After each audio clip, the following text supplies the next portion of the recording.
Seera kino ng'okuwandiisa abalonzi abaneetaba mu kulonda okw'obukulembeze bw'ebyalo kugenda mu maaso wazze wabeerawo okusika omuguwa ku bantu abalina okuwandiisibwa okulondera mu bitundu ebikolerwamu obukolebwa awatali mayumba agasulwamu ng'era bangi bazze beemulugunya ky'okugaana okuwandiisibwa. Batugamba omuntu alina okulondera w'akolera n'omuntu alina okulonda w'asula.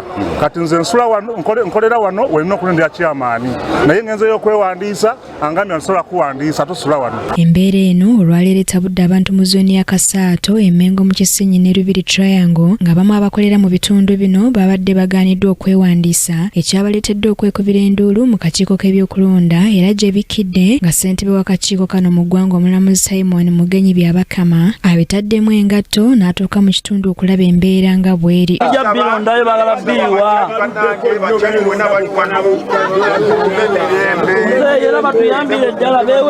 Abakolera mu kitundu kino baloopedde Omulamuzi Byabakama ensonga zaabwe newankubadde nga okwemulugunya kwabwe babadde bakutadde butereevu mu bbaluwa gye babadde bamutwalidde. Basentebe beewadde amaanyi ag'ensusso beefudde ne bakabaka tebamanyi ono tasula wano ono tasula wano. Beefudde nti nno be bamanyi bawambye n'obuyinza bw'akakiiko k'ebyokulonda abaana babatiisatiisa baleeta enkaala z'abantu nga baziwandikidde mu byalo lwakuba abantu babakyawa. Amaanyi yababaddeko nze mbadde kakiiko akadde naye nga ninga atakola ki nga ninga kifaananyi ne tuyita omukulu ajja atangaaze ddala kituufu kyamani okubeera mu ofiisi ye n'aleeta olukalala lwaki lw'abantu bayagala bajje bagende mu regisita.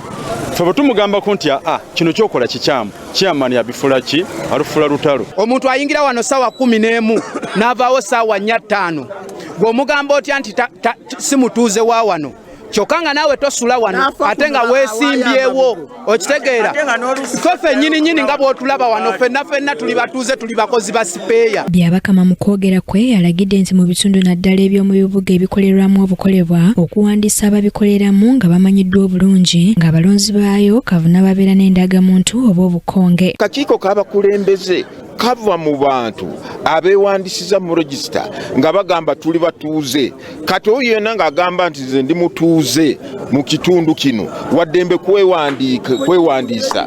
Kaakati ku kiseera kinaatuuka oyo agamba nti tasaana kubeera mu regisita ekyo nakyo puroguramu egenda kujja naye tuleme kati okugatta ebintu bibiri ku mulundi gumu. Waliwo abagamba nti tusunsulemu kati gundi si mutuuze nedda tugamba ekyo ekiseera kigenda kujja naye kaakati oyo yenna agamba Munnayuganda alina emyaka 18 okugendi waggulu ate. Byabakama mu ngeri y'emu avumiridde eky'abasentebe b'ebyalo abaddidde enteekateeka y'okuwandiisa okugiteeka mu yafensi zaabwe. Era mbalabula puroguramu y'okuwandiika batuuze temwinaako buvunaanyizibwa kubanga namwe abamu mugenda kwesimbawo.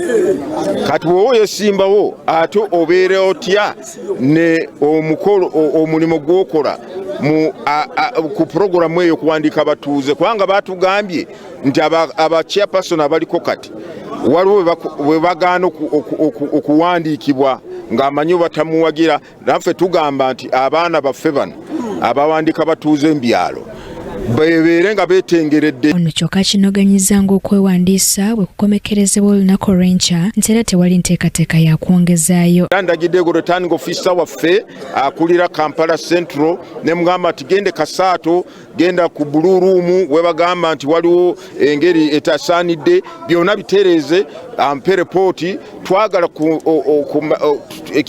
okulwirwa kwaffe nga kakiiko olunaku lw'enkya ebiseera binagwera by'okuwandika abatuuze.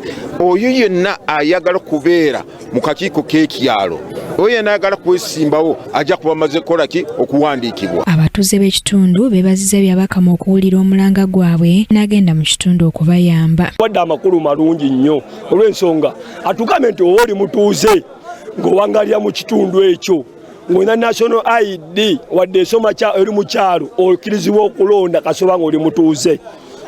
Era tusimidde ddala alambuludde bulungi. Era we tuli kati abatuuze bonna basanyufu naye mu kusooka abatuuze bonna badde bagala okwekalakasa nga banyiivu lwaki babagaana okwewandiisa mu regisita. Ekizibu ekyo tubadde nakyo naye kati Electoral Commission ekigonde amaanyi abo babadde beesimbyewo nga basunsula mu bantu baabwe naye olwayo mwami Babakama agambye bachairman bave ku register badde bali abatuuze bajja kwesunsula bajja kwekolera omulimu gwabwe okumanya nti ono mutuuze n'ono si mutuuze n'olwekyo mwami Babakama weebale nnyo okutangaza ensonga eyo. Mu zooni ya Kasaato nayo waliyo abantu abasanyukidde ekya ssentebe w'akakiiko k'ebyokulonda okugendayo n'atawulula obutakkaanya obubaddeyo. Tuli wano tubadde twemulugunya ku bantu gye beewandiika mu register bantu kye beewandiisa mu ngeri yonna naye ng'abantu tebabitegeera.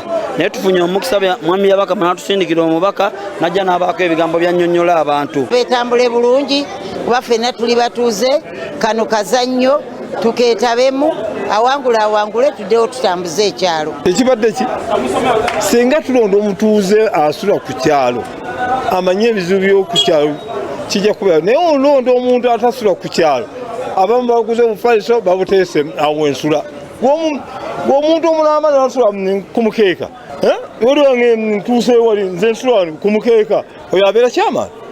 N'olwekyo tulonda abantu abagenda okuyamba ekyalo. Enteekateeka y'okuwandiisa abalonzi ku byalo ng'ewedde enkalala z'amannya g'abo abeewandiisa za kufulumizirwa olw'ozitimbibwe kiwa abatuuze omwaganya okuggyamu amannya g'abo be banaabeera tebamanyi ku byalo byabwe. Kimuli Abdallah yakusakidde eggulire lino Crack TV.